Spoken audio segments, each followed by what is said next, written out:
Hello everybody, good evening and welcome to the United Stand. I'm Mark Goldbridge and I hope you're all doing really well today. I'll tell you what, this room sounds very different to me. I need to get some new acoustics in here. It's different. It sounds different from my other room.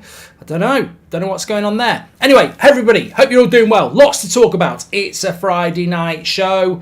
You know what that means. It means it's Friday night. That's what it means. And it means that we're going to be talking about Erik ten Hag setting a price for Harry Maguire. We'll also be talking about, can we title challenge this year? Now, people are going to dismiss this out of hand, but if Arsenal are the challengers to Manchester City, could we not be the challengers to Arsenal? We'll talk about that. Also got the latest on Amrabat. We've got the latest on Eric Bailly. Taremi, a Premier League club moving for Taremi for 30 million euros. A lot of people have been talking about that. Scott McTominay, and of course it's a Friday night, so we'll take your questions. That's what we always do. Back in my room now. Mrs. Goldbridge has forgiven me, so I'm not staying in a hotel anymore. So there we go. Anyway, look, before we get into all of that, we're sponsored by Surfshark on the show. I'm sure you know everything about Surfshark, but we're sponsored by the lovely people there. Surfshark is a virtual private network. One of the best things about Surfshark is their data protection services, ensuring my private messages, photos, videos, and other sensitive material is protected. But my personal favourite thing about Surfshark is the ability to change your location on Netflix or other location-specific streaming services, dependent on the country you're in. So if I want to watch my UK Netflix, but I'm in New York, I just put my Surfshark onto my phone or laptop and I change my location from New York to London and it thinks I'm in London. You can use it across as many devices as you like, also at the same time. It's available on every device you can think of: Android, iOS, Linux, Amazon Fire. I could go on, but I think you get the picture. And because Surfshark is super nice, they're giving you, the United Stand viewer, an extra 3 months free when you use the code United Stand. Not one, not two, but 3 months free when you use the code United Stand. So check it out, Surfshark, a really good virtual private network, and thanks again to them for sponsoring the show. Right, let's get into the show. Lots of people are laughing about a title challenge. Lars, welcome to the Members Club. You're a legend, mate. Thank you very much for tuning in. Ricky made me laugh. It was very good to have Ricky back this afternoon. I think definitely good to have Ricky back, and really enjoyed that. Ladios says, is the audio different? It sounds different to me. I think it's because we're back in a bigger room, and yeah, I need to work on that. It's got a bit more echo to it, which is even I can feel it. But the room's bigger from where I was. I mean, I was literally in a hotel room before, so it's just a bit different. Hi Mark, I accidentally used the weed whacker in the wrong area and chopped my tree off. Tech support laughed, called me a Ken doll, and hung up on me, says Rob. Hilarious, Rob, hilarious. Right, so let's get straight into some news. I mean, I'm open to topics tonight, but there's always topics to talk about. Let's talk about Harry Maguire. So there's a bit of a story going on here. Manchester United have set a price of £35 million. This has been reported this afternoon.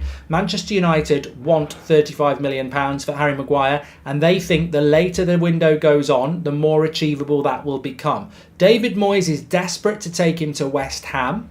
They've offered 20 million. Apparently West Ham have taken some advert out on some transfer website. I haven't seen it, so maybe it's in the industry. They want to buy 7 players for 20 million pounds. It's just bloody weird, isn't it? But they want Chuck says I'd sell him for 35 bags of crisps. Man United want £35 million of Harry Maguire. Now, apparently Harry Maguire himself was offended by West Ham's valuation of £20 million. Now, whether that's a positive that he would go to West Ham or not, I don't know. But I think what you've got, look, he's worth more than 20 million quid. And the story goes that he feels he's worth more than 20 million quid when you look at what players are going for this summer and his pedigree as a Man United player, an England international. And can I just say as well, Southgate was interviewed on Talk Sport today, and he spoke about Maguire and said that the reason he picks him is because him and Stones are so good together, aerially on the ground, everything like that. So he goes with what works. But he did also say that there's a lot of good young centre-backs coming through, and the more come through and play first-team football for big teams, the harder it'll get for Maguire. So it's a bit of a warning for him. On the other hand, he did say he'll pick Jordan Henderson when he's in Saudi Arabia. So you can retire from football and still get picked by Southgate. So maybe that'll be a positive for Maguire. But I think that, look, United are clearly trying to sell him. There's no doubt about that. And I think with this theory that they'll get more money later in the window, I mean, there's got to be somebody willing to pay 30 million quid for him. I mean, 20 million's a bit of a laugh. But 30 million's got to be achievable by somebody. And let's not forget, you can be offended by 20 million. Man United can be, Harry Maguire can be. But the bottom line is, he is on 200k a week. There's got to be, I don't have a problem with a club coming along and saying, look, normally we'd give you 30, 35, but we've got to cover his wages for the next 2 years that you pay him. So, we want a discount because we're going to have to cover those wages. So I sort of understand it. If you think Harry Maguire's worth 40 million, you've got to take 10 off for the wages you're going to have to cover that United pay. So look, we'll see how it works out. But I think that it's encouraging that there is a deal there to be done. And I think August will be key, because if we start the season against Wolves and it's Varane and Martinez and Lindelof is ahead of him, then I think that will happen, by the way. There's no reason to think that Ten Hag is going to change his mind from his first three choice centre-backs.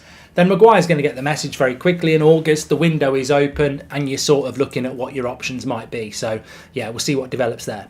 Alfie Wells, welcome to the Members Club. Thank you very much for that. You all right, Mark? I'm very well, thank you. Yeah. Rumour has it we might be pocketing 70 million for Scott and Lord Maguire, considering we should be offloading Fred, Donny Bay. Would you rule out United going for Kane as a marquee signing, says Kens? You started off so well, mate, but you've ruined it for yourself. Harry Kane's going to go to Bayern Munich tonight, or he's going to stay at Spurs. There's no deal for Manchester United. I mean, look, football is a funny place at times, and amazing things can happen, but I actually think there's more chance of us signing Kylian Mbappe than there is of Harry Kane at the moment. And I don't mean a permanent deal. I mean maybe a loan deal for a year before he goes to Real Madrid. I don't think that's going to happen, but I think there's more chance of us signing Kylian Mbappe. I expect Harry Kane to be announced as a Bayern Munich player, I really do, and then he's gone. Harry offended by 20 million, Glazers offended by 5 billion. I see a trend in that club, says Cap or Die, and he would be good for Newcastle for 30 million. Do you want him to go abroad, ideally, says Adam? He can go to Stoke. We're talking about Harry Maguire. I don't really care. I ain't worried. I don't need... Bloody hell, Adam. I don't need Harry Maguire to go abroad in case he comes back and bites us on the arse. I really don't care if he goes to Man City. I've got no problem with where Harry Maguire goes. I wish him all the best. But this is not like selling Rashford, where I'd be like, don't sell him to another Premier League club because it'll come and bite us on the arse. I really am not scared of Harry Maguire going to another Premier League club. He can stay in England for all I care. I've got no interest in that. It's Friday evening, says Gabrielle. Cheers, Mark. Cheers, mate. Hope you're having a good Friday, everybody. And love the Friday night show, as always. So, yeah, look, let's see what happens with Harry Maguire. I think it might be a few weeks. I certainly know he's low down the list of deals that United are working on at the moment. I mean, the terrifying thing is Dean Henderson, Nottingham Forest are bidding for Turner from Arsenal. The bid's gone in, as per Fabrizio. So Dean Henderson, I mean, I don't know what's going on there. But, he's burning a lot of bridges, isn't he? He's burnt a lot of bridges. And to be fair to him, there's absolutely no way he's going to stay and be reserve goalkeeper at Manchester United to Dean Henderson. He might have fancied it again under De Gea, but he's definitely... Look, Ten Hag's never going to go for Dean Henderson over Onana. Onana would have to have a really bad injury. So Adam says no one wants our players. They do want some of them, but Dean Henderson's a worry now, because Nottingham Forest was the logical move. I don't know. I spoke to somebody this morning about Dean Henderson, and they said the stupid thing is that deal could have been done in June. Dean Henderson wanted to do it, Forest wanted to do it, but Man United dithered because of the whole De Gea and Onana thing.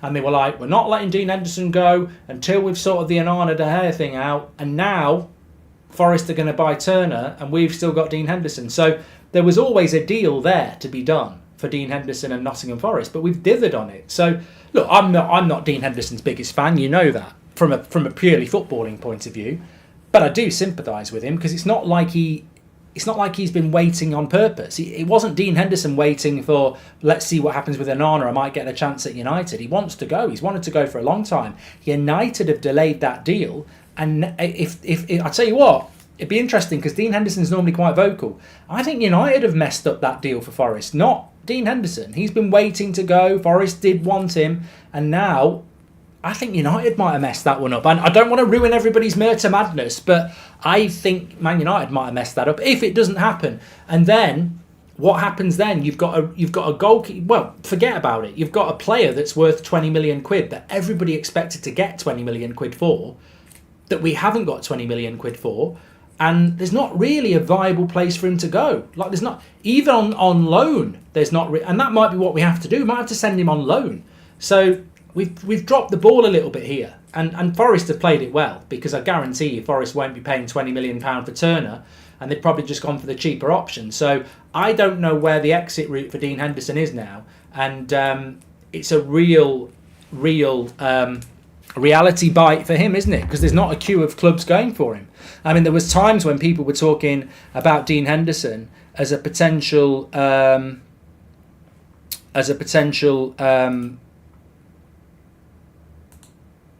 like Spurs goalkeeper or something like that. But I don't know what's going on with that. I've just realised my audio was very, very loud. Sorry for that. I've just dropped it a little bit because it was hitting the red area a lot.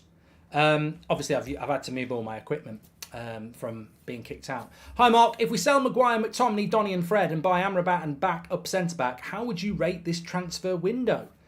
If we sell Maguire, McTominay, Donny and Fred and buy Amrabat and a backup centre-back, how would you rate this transfer window? Vincent. I will never rate this transfer window as high as some of you will, because it will never be anything other than a Glazer transfer window. I might go up to a 7. But I refuse to go above. I refuse to go above 7. I mean, I've just mentioned Dean Henderson there. I think the sales have been crap, as I predicted. I've got to be consistent with what I said. I said that I'll judge this transfer window on the sales, and the sales have been crap. I'll also judge it on the fact that it's a Glazer summer, and it never should have been a Glazer summer. So 7 for me, max. But that brings me on to my next point. What are we doing this season? It starts a week tonight. I can't remember who's playing, but I'll be doing a watch-along on That's Football. It starts a week tonight. Of course, it starts a week on Monday night for Manchester United. It's Monday Night Football. But I think that we've got to pose the question of, where do you put Manchester United now? And I really do think that it's ridiculous to say that we can win the league. And look, I'm not doing my Premier League predictions. That's not what I'm doing here. I'm simply posing the question, is a title challenge already impossible? And the volume's fine. It was high. I've knocked it down now. I can see the levels, so shut up about it, basically, because I'm not doing anything else with it. The reality is that when it comes to the... Look, I want to know what the expectation is for Manchester United this season. I want to know, because Hector says title laugh, and I purposely brought this into the show, and there's other bits to talk about, but I want to talk about that Taremi thing. Don't let me forget about that. But if we're not expecting a title challenge, and listen to this, if we're not expecting a title challenge, then we're not expecting to fight with Arsenal and potentially Liverpool, because Arsenal fought with Manchester City for the title for over 3/4 of the season last year. I'm not talking about winning the title. I'm asking the question, are we already accepting defeat, that we cannot challenge Arsenal? Because Arsenal are going to challenge Manchester City. That is their ambition. So where are we? I'm not saying we're going to win the league. God, no. I'm not an idiot. I think Man City will win the league. But what I'm saying is, who's going to be the challenger to Manchester City? And the challenger to Man City may only challenge till Christmas and then fall away. They may do it till April like Arsenal did. But who is going to be the challenger? And that's what I'm saying. Forget winning the league. I don't think we can do that. But can we be the challenger? Can we be that? Should we be that? What is the expectation? I'm going to do a poll. Zane says, Mark Hoyland said the best defender he faced in Italy was Smalling. So how will he get past players like Saliba and Timber, Suzanne Miassi. You need to worry with your own strikers, mate. You don't need to worry about ours. And anyway, it's not Hoyland, it's Hoyland. He's told us how it is. So expectations poll. Let's whack it in. Title challenge with Arsenal or top 4 challenge. That's what it is. I mean, there's two options there. You see the title challenge with Arsenal, or it's top 4 challenge with Newcastle and everybody else. What is the realistic expectation this summer? Thanks for the super chats that are coming in. Martin Saunders says, title's unlikely, but this is football. Anything can happen. And of course we can challenge if heads are in the right place.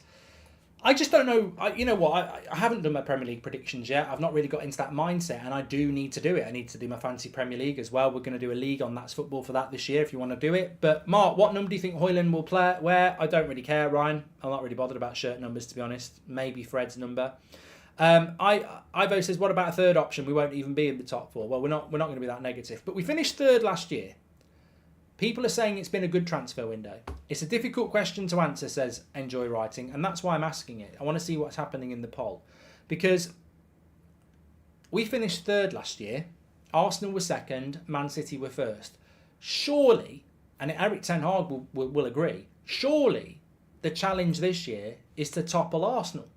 And if you topple Arsenal, are you not going to be close to Man City and challenging for a title? So you can laugh me out of the park if you want. But what I'm saying is, surely our aspiration has to be fighting Arsenal. Surely that's what we have to do. And if that's not what we're going to do, then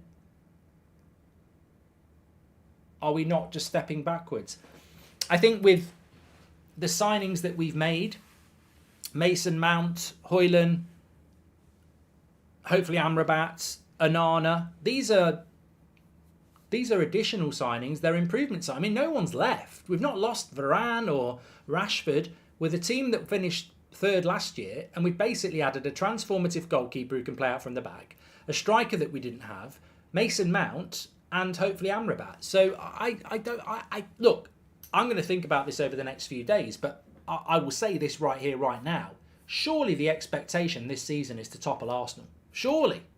I mean, look, bloody hell, we should be looking to do that anyway, but surely 2nd place is what we've got to be going for. And if you're in 2nd place, well, depending on what gear Man City are in, if Man City hit 100 points, forget about it. But if Man City are around 90, I think that's what we've got to aim for. I think that's what Ten Hag will be going for.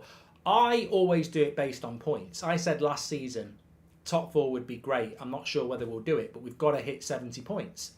From 50, was it 59 the year before? We've got to hit 70 points. We exceeded 70 points. I think this year we've got to hit 80 points. So, look, make your own minds up. But I think for me, logically, and I'm not putting pressure on Ten Hag or anything like that. I think this is what he'll be saying to these players as well. We've got to go to the next level. Arsenal won't be challenging for the title. I think City could also be worse than last season. Things would have to go perfect for us, though, says Alex. Yeah, we're still a weak squad. Hope you are well, mate, says Mikael Roach. You as well, pal. Hope you're well as well. Rory says, if we click, of course we can be in the mixer. Will we click and score enough goals, though? Unsure we've got the goals in us, says Rory.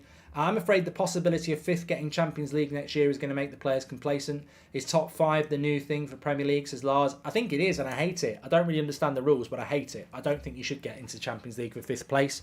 It will just make it very, very... I think some teams will get complacent around March.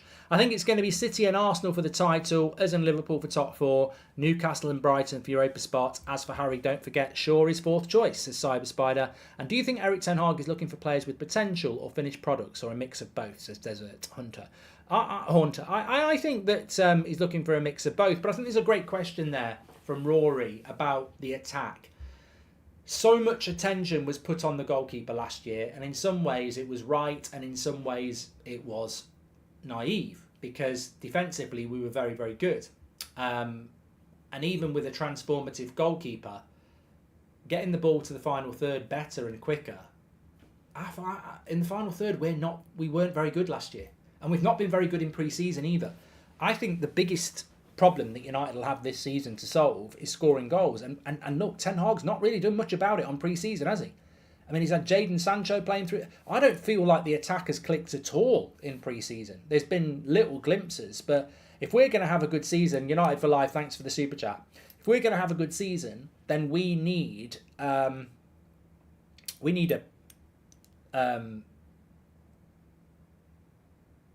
to be better in the final third. We've got to be more creative. I mean, we could play Wolves and Rashford and Antony could shoot from distance and score 3 goals between them and everyone will go, we're fine. But if they keep doing that all season, the goals will dry up. We've got to get more creative in the final third, and we'll get to the final third better. We'll get to the final third quicker with the transitional players that we've got, especially if we bring Amrabat in. But in the final third, look, if you give Rashford the ball early on the left-hand side, he's only got 2 players in front of him. If he tries and takes them on and misses, the chance is gone. If he uses that space quickly and finds Højlund quickly, we might score goals. And that's what we've got to do. I saw a really interesting clip the other day, and I don't normally get into all this stuff, but I saw a really interesting clip from pre-season.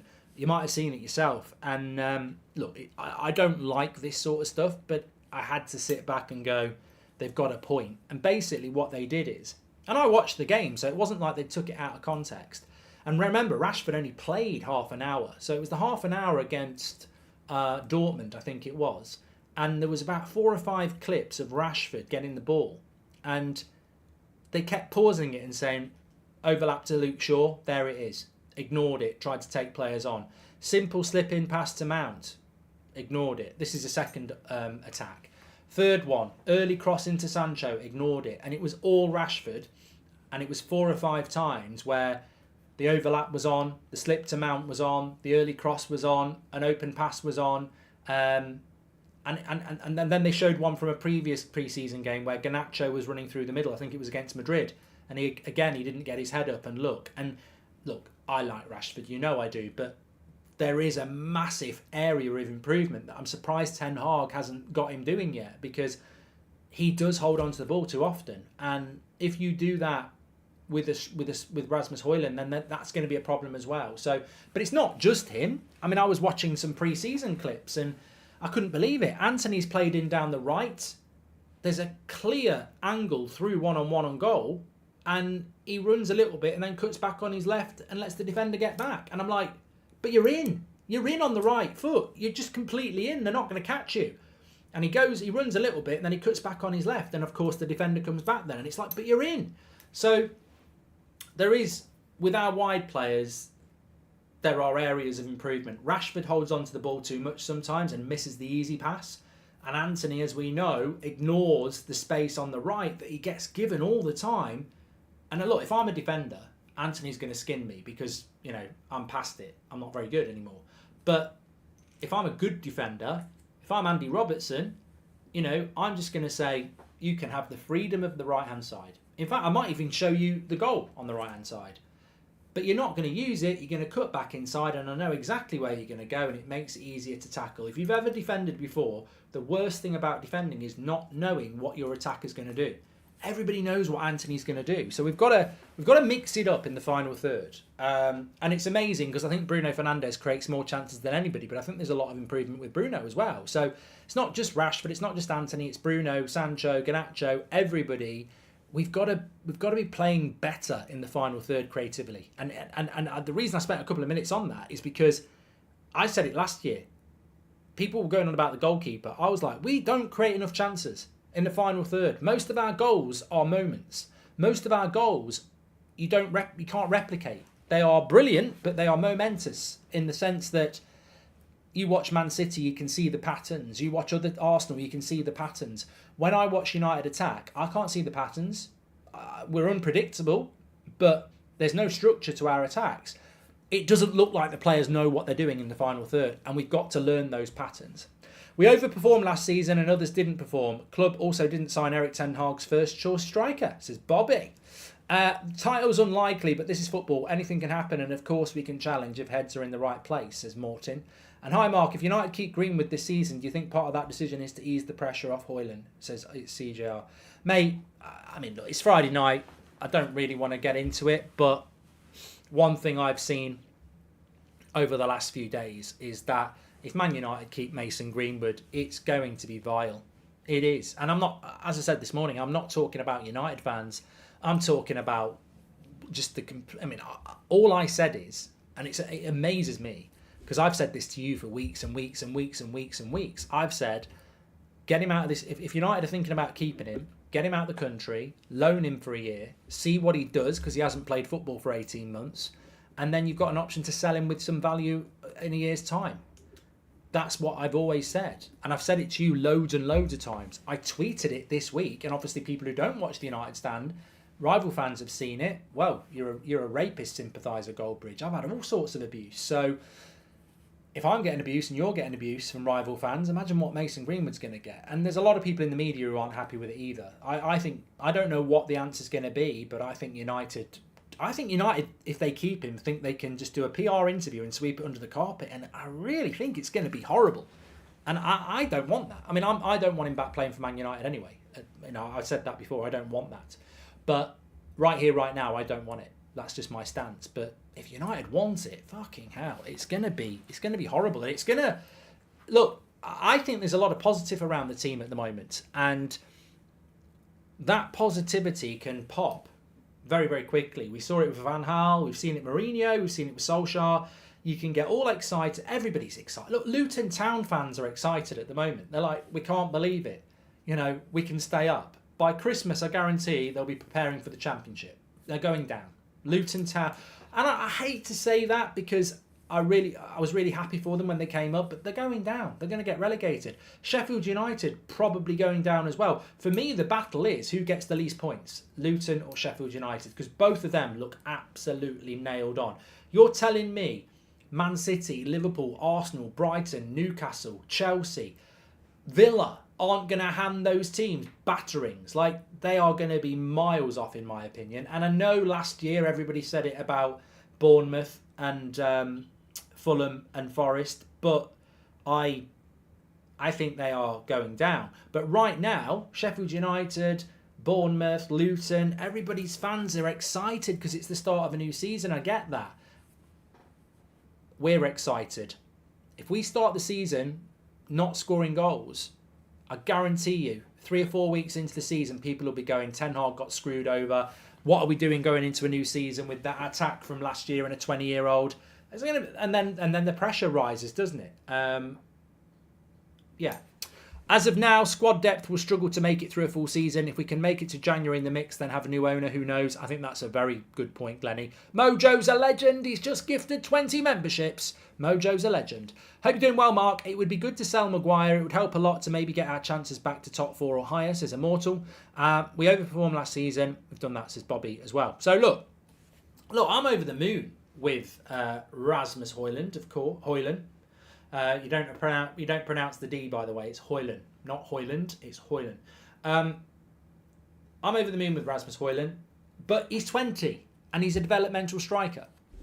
And it's not negative to say that we could be in October going, we should have bought another striker, because Højlund is a brilliant signing, but he's also raw, developmental, and there's probably only a 25% chance that he's going to hit the ground running and smash goals in every week. He's got the character and the confidence to do it, but he's also got to learn and develop as well. So we could be in a position in October where we're going, bloody hell, this season's going to be tough. Not for the want of trying, but we could look at it and go, yeah, we're miles off. Teams like Arsenal, Man City, even Liverpool could be ridiculously consistent from the start, and we could struggle a little bit. And we might know we're fighting for 4th by October. On the other hand, everything could click and we could go, bloody hell, we're there or thereabouts. Let's hang in there till January and see what we can do. I think this is probably I felt that last Premier League season was one of the best ones we've had in years. I thought the title race, fair play to Arsenal, they took it longer than I thought. The top 4 race was good. The relegation battle was good. Last season was a good Premier League season. This season, I don't know whether it'll be good or not, but it's certainly one of the most unpredictable seasons I've gone into as a football fan, in the Premier League era, so 30 years. I think it's really unpredictable because nobody really knows what Liverpool are going to do. Will they be weak or will they be back? Man City, I think, will be dominant, but some people think there might be a bit of a weakness there. Arsenal, have improved, but can they stay at the level they were? Chelsea are completely unknown under Pochettino.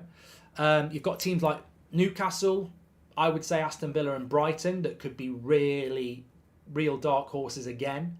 And then you got Man United where we're like, where do we fit into that? And I've just named, how many teams? 3, 4, I've named 7 teams and then us. So there's 8 teams where you're sort of like, how do you predict what's going to happen there?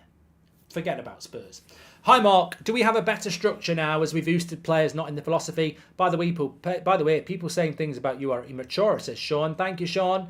And Jared, welcome to the members club. I'm excited about the start of the Premier League season. I think we all are, but it's really hard to predict. I will do my predictions next week, but I do think that we have to be aiming to be challenging and toppling Arsenal and then seeing where that puts us.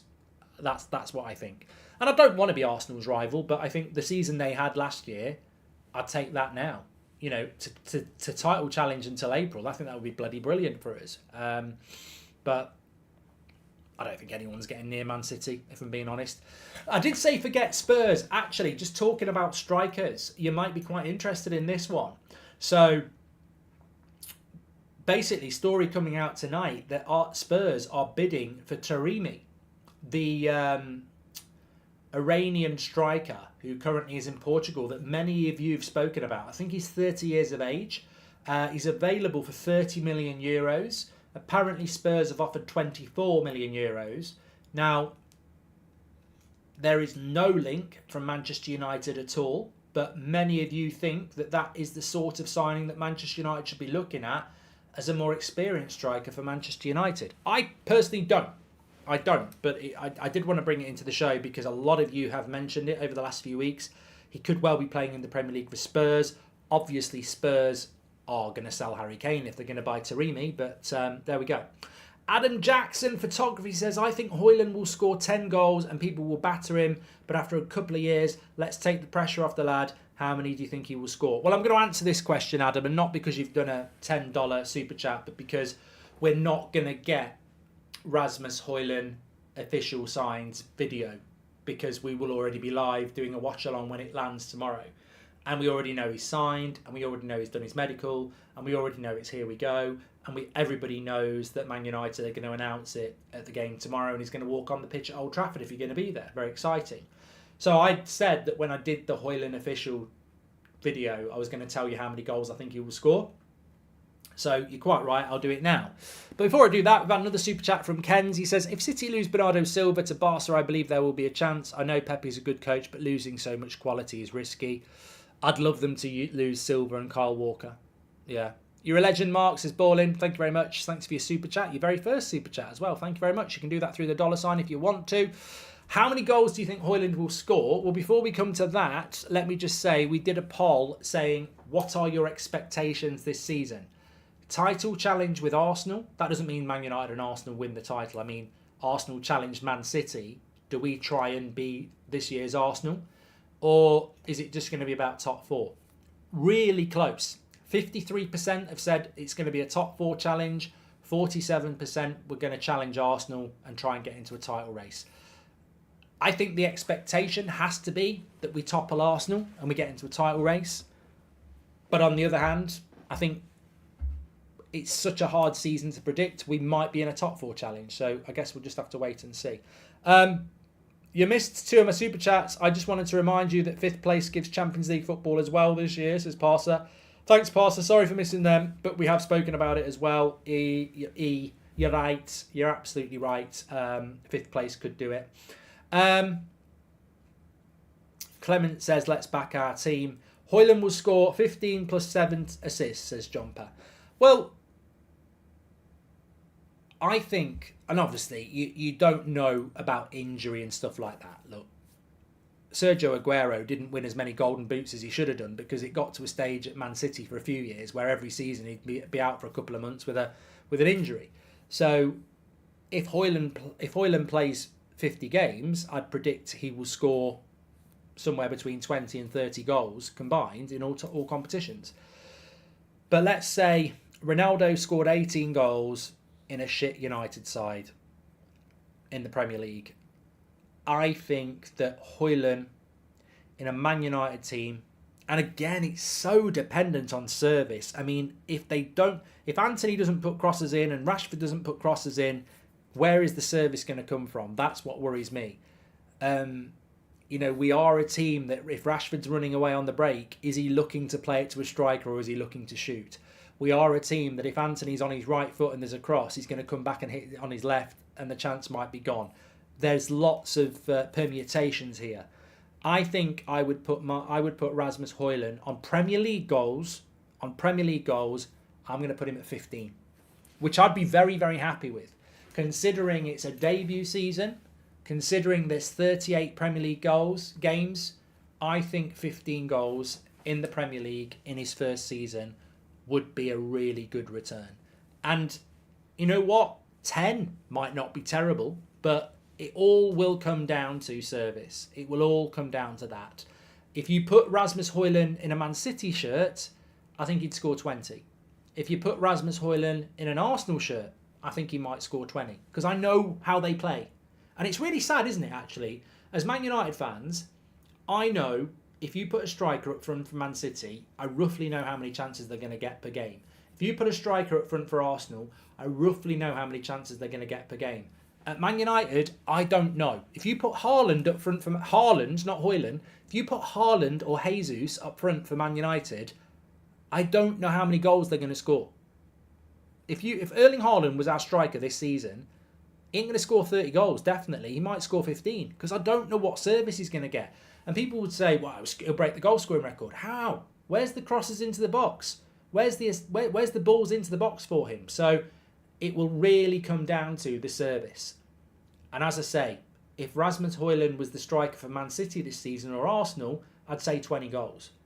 Because I know I know that he will get chances.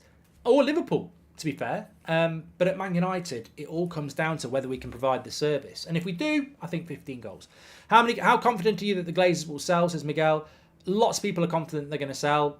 It's not really in my mindset at the moment what's going to happen with the Glazers, but there we go. Who would you want to present Højlund tomorrow? For me, King Cantona if possible. Really, but realistically, it would be Andy Cole. So Storm in top. I don't know whether that happens, Storm. Does that happen? I thought they just walked out onto the pitch. I'm sure Erik ten Hag will be there to meet him, but there we go. Isaac says, Isaac's a member as well. He says, 10 goals from Højlund, I'll be happy. Let him settle. Don't put pressure on the kid. Our final third play is horrendous as well-being, and Ten Hag needs to put his foot down with these selfish wingers cutting in and shooting all the time, says Chris. Maybe he tells them to do it. I did read something, and obviously we don't shirk the difficult conversations on the United stand. I did read something today, and I thought I've got to bring it into the show and not think about it any more than bringing it into the show, and then we'll just work through it, which is what I do a lot of the time. So I saw somebody today on Twitter say, only Man United could big themselves up and pat themselves on the back to reveal Højlund on the pitch this weekend as a new signing, instead of actually having him on the pitch preparing for the new season. And I thought, you know what? It's a good point. United are going to reveal Højlund tomorrow to this big fanfare and go, look at us, look at us, look at us, as he walks onto the pitch. When actually, he's been in Manchester since Tuesday. He should be playing. To be fair, I don't know why that's not happened. I don't really know, so I feel a bit guilty sort of saying United have messed it up. But he has been in Manchester since Tuesday. He should have had a couple of training sessions by now. What does it actually matter, a player walking out on the pitch in a suit? We need him walking out on the pitch in the kit, especially in light of what I was just saying. We don't create enough chances. We need the team to get used to him. Where's his pre-season? His pre-season is going to be on the competitive football, isn't it?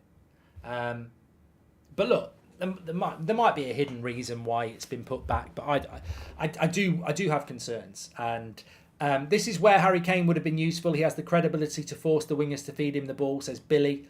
Mark, can you see Maguire leaving in January when he finally realises he's not wanted, says PM. I think it might happen in late August. As long as Ten Hag doesn't pick him, I think it'll happen in late August. I think he's got to get the move. Mark, do you think Rashi needs some competition for his place? I worry about him being too complacent with his pace and shooting on sight, says Nate. No, I don't think Rashford needs competition. Carlo, welcome to the Members Club. I think Ten Hag just needs to be a bit firm with him and say, you've got to start passing more, because Ten Hag likes Rashford, we all do, but he's got to start passing more, especially with the striker. It's not just the wingers service directly, Mark. The wingers also need to be looking for Shaw and Delo on the overlap. Oh, 100%, Glennie, 100%.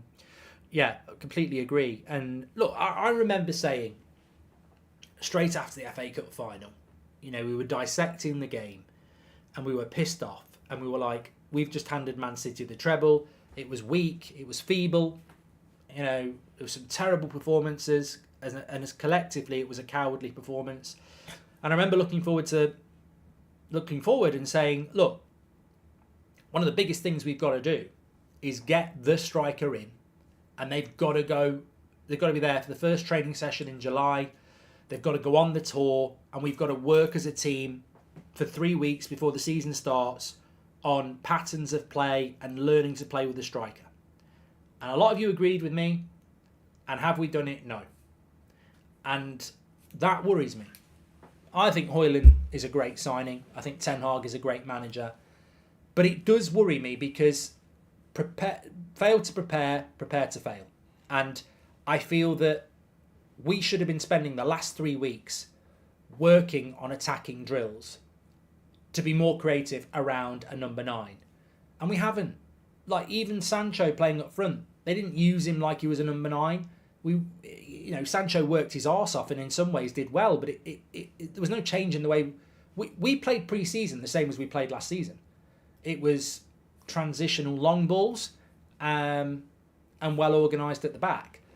I don't think that's necessarily the way we're going to play this season, but we've certainly not had a pre-season to work on how we're going to play this season, and we're going to have to do it in season.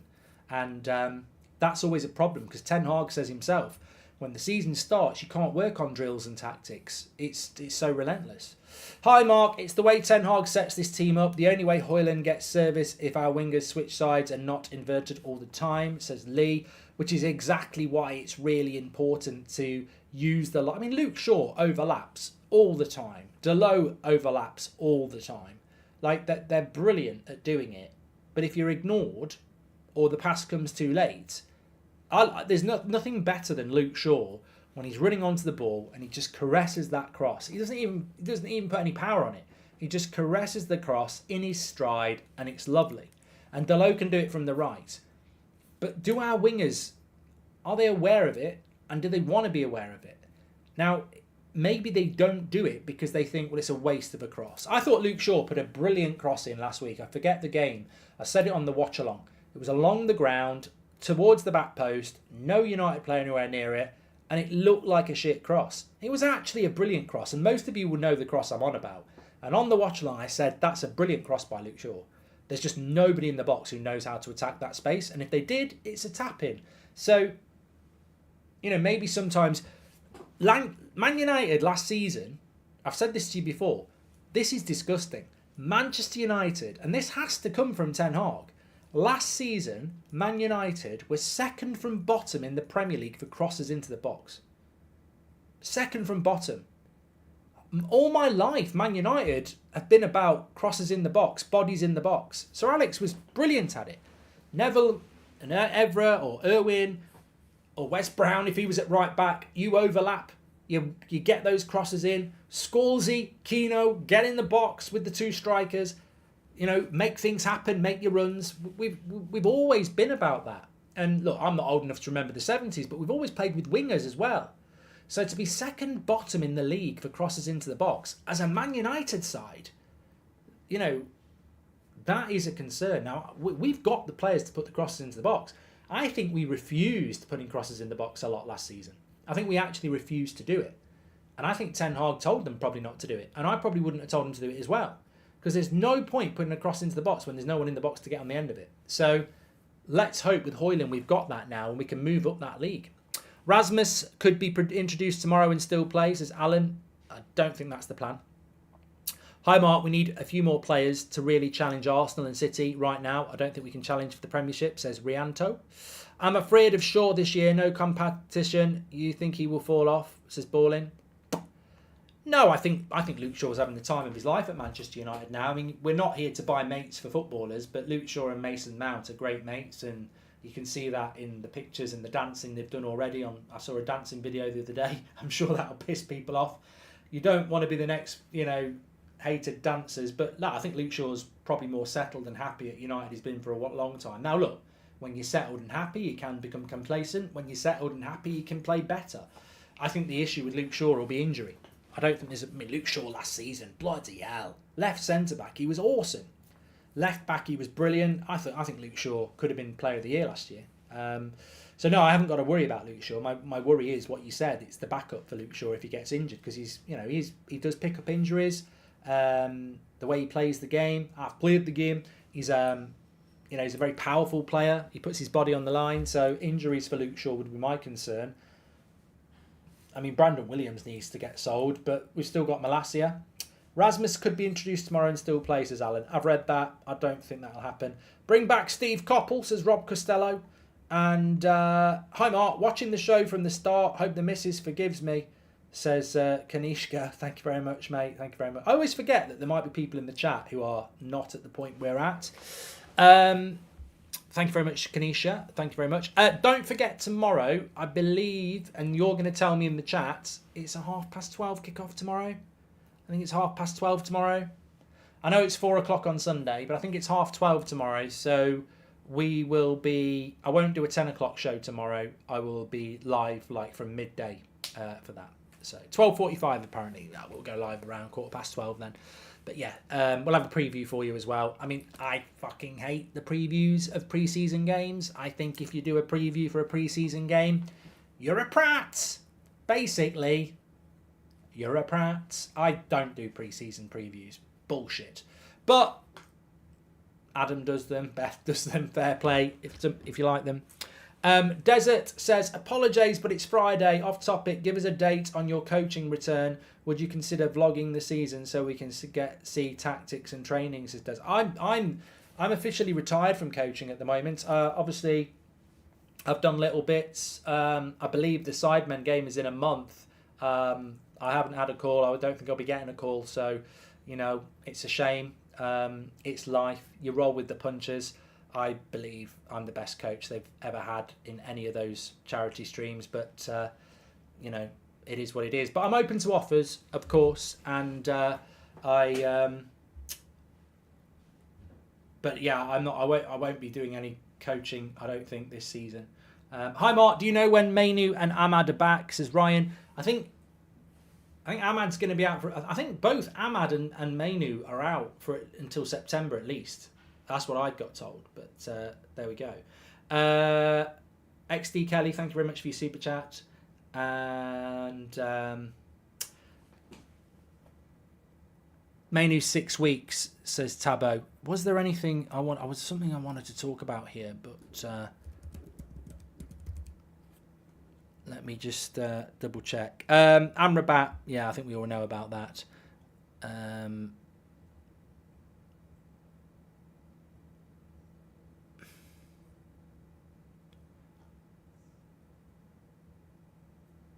Plettygold has said, I understand there's no final agreement with Man United. Talks with Ten Hag have taken place. He's admiring the player. It's ongoing. But Amrabat's management also monitoring Bayern's situation as they know that Tuchel is looking for a holding six. Amrabat is on the list of Bayern Munich. Well, look, somebody just said that in the chat. Next live show on the US West Coast. Call my girlfriend Safira Pratt, says Tom. And I don't show speed, as Gifted 5 memberships. You're a legend, mate. I think in relation to America, we're probably going to do a United Stand tour for a week and just come over and do a few dates because I was meant to do it this summer and it fell apart and I want to do it. We've got some more live shows coming up, which we should be able to announce in the next month or so. Got my new podcast coming out next week, which I'll give you the details of early next week. What was I going to talk about? On Amrabat, So Bayern Munich are in for Amrabat, or PSG were in for Højlund. Mount, Arsenal, Liverpool wanted. Onana, Chelsea wanted. It's not because Man United have got great recruitment that they're getting these players. It's because Ten Hag has spoken to these players and they want to play for Ten Hag. I don't care whether Bayern Munich want Amrabat. I think we win that. And I would never say this. And if you want to take a positive from this summer, it's this. The players we're going for, other clubs are going for, and I expect us to win because of Erik Ten Hag. We got Mount because of Ten Hag. We got Onana because of Ten Hag. We definitely got Højlund because of Ten Hag. And I think we'll get Amrabat because of Ten Hag. If it was Man United against Bayern and it's Solskjaer or Mourinho or Van Gaal in charge, I'm worried. But Erik Ten Hag has taken control of these deals and spoken to these players. And I don't care whether Bayern Munich are in for Amrabat. I think we'll get him. I do. Because I think we've done the groundwork and I think Ten Hag has got him. Now, look, people will say confidence before a fall, but I've explained to you why I think we'll get him. Not because I've heard we're going to get him. Not because he's hotter than the sun. I don't know about Amrabat, but I'm very confident we'll get him because Ten Hag wants him, and that's been the story of this summer. Ten Hag has taken control. Right, thanks everyone. Don't forget to check out Surfshark, 3 months free with the code United Stand. Links in the description or scan the QR code. It's Friday night. Go out and enjoy it, whatever you're doing, even if it's not Friday night. Have a good day. Stay safe as always. You are legends. And don't forget, we've got a watch along tomorrow and Sunday. We get to watch a bit of Man United. What am I looking for from these watch-alongs? Well, I don't give a shit about predicted lineups, but what I do want to see, even though Højlund will not be playing, I want to see Rashford and Antony getting their head up and creating, because we're going to need that. And if we start to see that, I think we've got a real opportunity. I think this next season, we can talk about titles, we can talk about challenges, we can talk about top 4, we can talk about 6th. But I think this season doesn't rest on Onana, doesn't rest on Casemiro, doesn't rest on the back 4, doesn't rest on Bruno. I think this season is all about what Rashford, Antony and Højlund do. And anybody who's backing those players up. It's about what we do in the final third. Are we going to be creative or are we going to be moments? And if it's moments, I think it'll be a struggle. But if we get creative, I think we've got a great chance of having a really big season. Thanks everyone for watching. Make sure you smash a like on the way out. Speak to you all in a bit. Fantastic show as ever. Take care.